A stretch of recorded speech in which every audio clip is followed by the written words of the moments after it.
This time we're going to be looking at the trig integrals with sines and cosine powers where both the powers are even.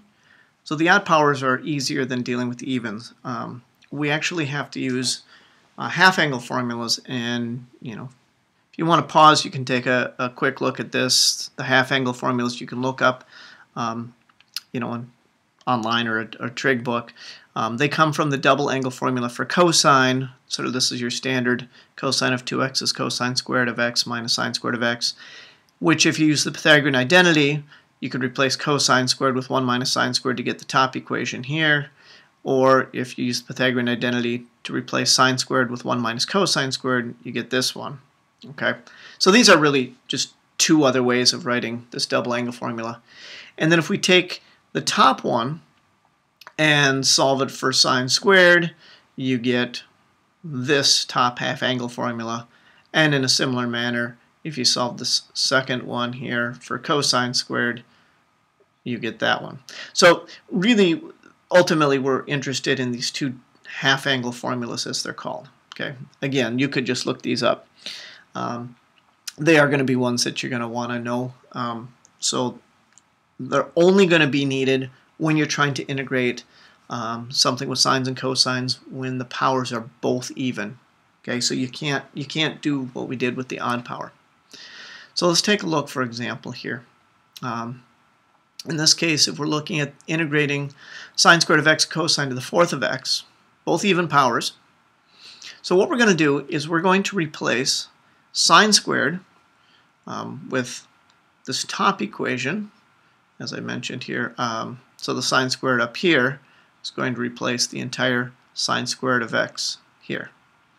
The cosine squared, we're going to do a little something first. We're going to think of this cosine to the fourth as cosine squared and then the whole thing squared. And then we're going to replace the inner cosine squared with that identity, and then that whole thing gets squared. So it gets kind of involved, as you can see. So we're going to be integrating. Okay, so this first half angle formula, 1/2 minus 1/2 cosine of 2x. All right. And then the second one, similar, but it's the 1/2 plus 1/2 cosine of 2x. And then that's squared. Okay, and actually instead of squaring it, I'm going to write it out a second time. You'll see why in just a moment. Okay. And now we got to multiply this stuff out. And actually, the reason I wrote this out is so I can just do the first two and multiply these first two parts out together. And little trick here, this is actually a difference of squares, right? We've got something minus something else and something plus something else. A minus b, a plus b becomes a squared minus b squared. So that becomes the a squared. 1/2 squared is 1/4. And then if we square this, we have 1/4 cosine squared of 2x. And then finally we have that last term, 1/2 plus 1/2 cosine of 2x dx. Okay. Now I'm going to pull out some fractions here. It's not necessary, but it just makes things a little easier. So, if we pull the 1/4 out of both those, we can pull it out front. And likewise, if we pull the 1/2 out of those two terms, so it'll be a 1/2 times 1/4 in front. So 1/2 times a fourth, we get a 1/8 in front times the integral 1 minus cosine squared of 2x, and then 1 plus cosine of 2x, dx. Okay. Now the 1 minus cosine squared, that's actually our Pythagorean identity, right? So this just becomes a sine squared, but not of x. This time it's sine squared of 2x. Okay. So now we have a 1/8 times the integral of sine squared of 2x times 1 plus cosine of 2x dx. And let's multiply now these two terms in here. So 1/8 times the integral sine squared of 2x plus sine squared of 2x times the cosine of 2x. And we can just use our property that says, if we're adding two things, we can integrate them separately. So we have 1/8 times the integral of sine squared,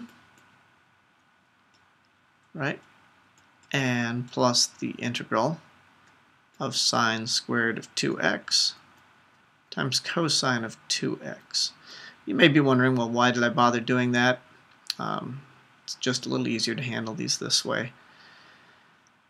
Now this is an integral you would have done last year in Calculus 1, integral of sine squared. You can do it with some tricks.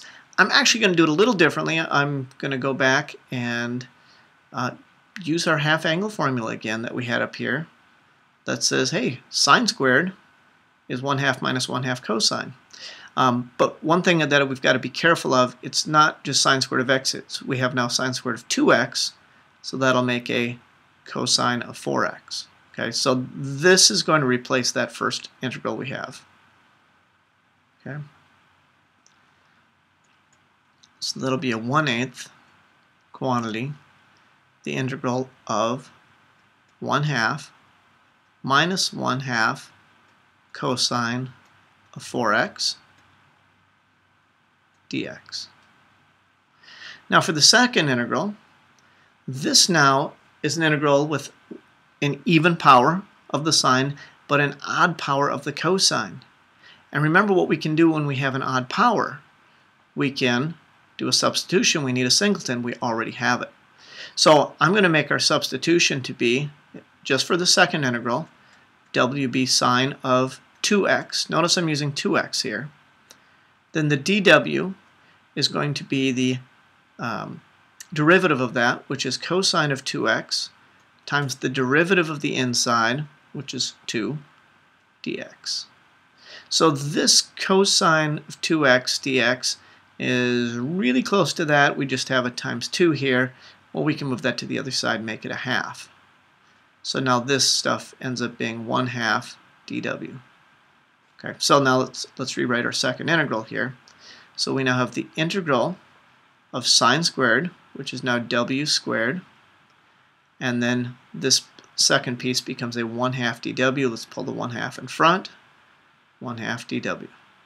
So we now have two integrals, one in terms of x's, one in terms of w's. I know, great fun, huh? And so we can do this whole thing though, because the antiderivative of a half is 1/2 x, and I want to point out carefully that x's are variable here. The antiderivative of this one, we know the antiderivative of cosine is a sine, right? And its argument here is 4x, so we still have a 4x here. And now we just have to figure out, well, what's going to go out here? Okay. Well, it's going to stay negative because the derivative of sine is cosine, and we keep the negative then.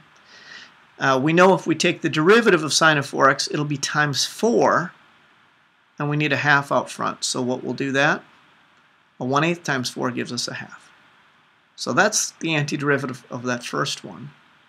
The second one, easy to do because we changed it into w's. Okay, so we have the half here times antiderivative of w squared is 1/3 w cubed, and each integral gets constant of integration, but you only need one for the whole problem.